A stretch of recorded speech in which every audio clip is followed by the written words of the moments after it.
The manhunt for Daniel Khalife, who escaped from Wandsworth Prison, continues into its fourth day. Police have offered up to £20,000 for any information which leads directly to his arrest. And meanwhile, the first sighting of him has actually been confirmed after a member of the public said they saw him walking away from a van near the Wandsworth roundabout on Wednesday morning, so straight after he had actually got out of prison. In the last few minutes, the Metropolitan Police have confirmed they're focusing their efforts in and around the Chiswick area. Oh, interesting. Joining us now is Chris Phillips, former head of the National Counter-Terrorism Security Office. A very good morning to you. We're hearing so many different things. You know, at one point, police were looking in Richmond Park. Then we hear the young man might have got out of the van or from underneath the van, Wandsworth roundabout. Now we're hearing Chiswick. Do you think the police really do know, or is that just what they're telling us? Well, I think they're following up leads, and I think that's all they can do, really, is he would clearly have got away quite quickly from the roundabout, Wandsworth roundabout, when he got out from the bottom of the van.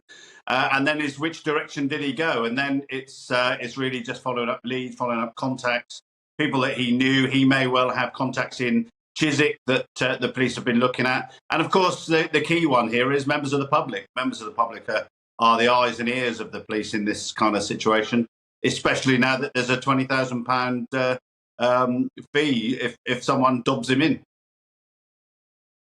In terms of that figure, how insecure will that make him? In terms of the fact, you've got to imagine people he's could rely on, could think he could trust, are obviously going to be rather tempted by a large wad of cash. Yeah, and it makes good sense for the police as well, because this is taking huge amounts of time and manpower, womanpower as well, of course, to try and find him. £20,000 is a big sum of money, and I think it's for certain that he will be found now, unless he's got lots and lots of friends who are moving him around the country and trying to get him out of the country. I think the chances are that he will be picked up in the next day or so. Yes, I mean, historically, whenever there have been escaped prisoners before who've talked about it later, they say you run very quickly out of money and friends. Yeah, and we don't know if he had any money at all when he left, did he? I mean, he left the prison. I don't know whether he had access to any kind of finance. His only chance is for people to shield him and then move him around the country, maybe hide him in their houses, and then try slowly, once the dust has settled a bit, to get him out of the country. But unless he's got an organised group, that's going to be really, really difficult. And particularly now he has been cited locally. I think that almost invariably means that he will be picked up in the next few days. Yeah, I mean, look, I guess the problem is that of course he's been accused of various things. He's not been convicted of anything yet, and even if people think he's totally innocent, of course, still harbouring someone who's escaped from prison on remand puts them in hot water. I mean, they'd be in a whole host of trouble, wouldn't they? Yeah, Stephen, in fact, I think they'd probably be liable for more of a sentence than he's going to get. I mean, he's a really silly boy, actually, because, from what I'm getting from the information, the offences weren't the worst of the terrorism type offences. Even if he was found guilty, and of course he might not have been, he wouldn't have been in prison for that long. But now he's committed a far more serious offence. All this time and effort has been wasted, and he's become infamous at the same time. So I think he's been a very silly boy, actually, and, he's not done himself any favours. And any of his friends that are harbouring him, could end up with 5-10 years in prison, which is just horrendous. Nevertheless, it is extraordinary how he was able to escape, isn't it?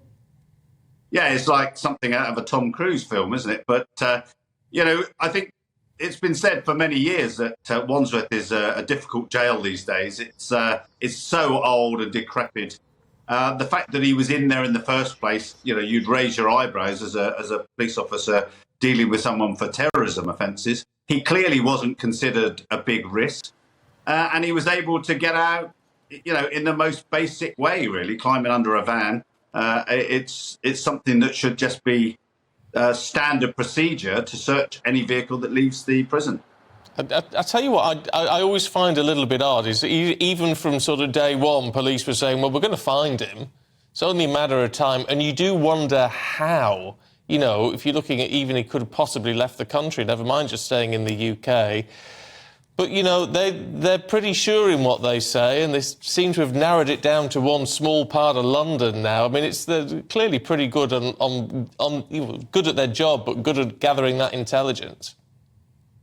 Yeah, Steve, I think the issue is if he'd been a member of an organised crime group with a lot of contacts willing to move him around, give him money and transport him down to the coast and away, then that would have been one thing. But I think the history behind this man is that he's not really. He's a young lad that maybe have done something ridiculous and is going to get a prison sentence.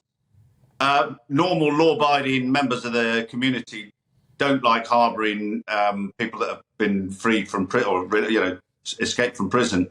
So the chances are, unless he's got a big group of people to look after him, then he's going to get found eventually. And he's wasted everyone's time and probably put an extra number of years on his sentence if he does get convicted. We mustn't fall into the trap of feeling sorry for him, though, should we? No, not in the slightest. You know, the police, the 150 odd police officers that are engaged in this should be doing something far more productive, like stopping other terrorist attacks and other major crime syndicates operating in the UK. So, no, this man is, you know, he's not done something inoffensive. He's done something really serious, but it's not on the worst degree of the terrorism sort of spectrum, if you like. OK, we better leave it there. Chris Phillips, good to talk to you. Thanks very much indeed. No, I mean, look, he makes a really good point in saying it's diverted attention for the police from what else they Can you could have been imagine doing. the number of police that must be working on this? Because initially, over the last few days, he could be anywhere. And how you police that, it must take so many people. Now, if they are concentrating on one area of London, but they may not be, that may be a tip-off that turns out to be wrong. Maybe, but we shall find out.